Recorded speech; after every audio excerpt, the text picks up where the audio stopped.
दादी माँ की पूजा करना चाहिए क्योंकि माँ की पूजा करने से कठिनाई तो बहुत आएगी, कर्म ही बलवान है, कर्म ही प्रधान है। जीवन मिला है तो कर्म करिए, कर्म करेंगे तो उसका फल मिलेगा।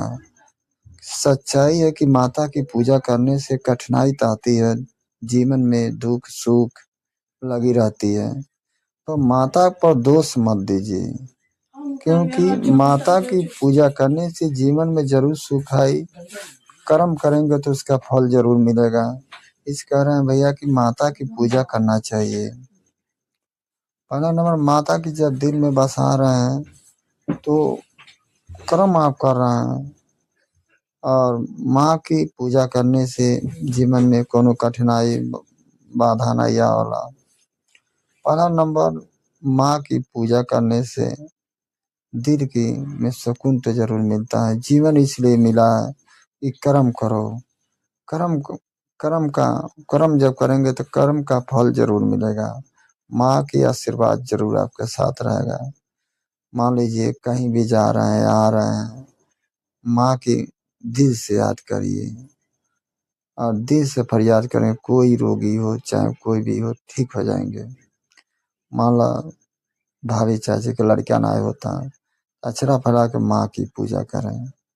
माँ की जब 16 शुक्रवार के माँ की पूजा जब कर रहे हैं तो माँ बहुत पसंद हो रही, तो जरूर लड़का दी।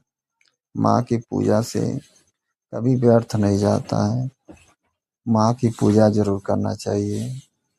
और मान लीजिए एकता परिवार नहीं है, जैसे एकता परिवार नहीं हो रहा है, तो माता की भक्ति ही सबसे आनंद भक्ति है। माँ जो ममता की मूरत है, माँ की वंदना में बहुत बढ़िया है।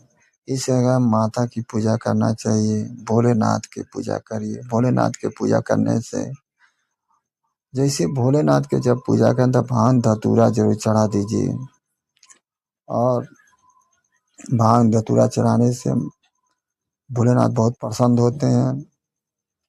और भोलेनाथ की महिमा के बखान, बेलपत्र चढ़ाने से 1 लोटा को पानी पिला दें तो रोगी ठीक हो जाता है। बजरंगबली की पूजा करना है मंगलवार को, तो आपका घर में एक पताका लहरा दीजिए, तभी भी कोई दुख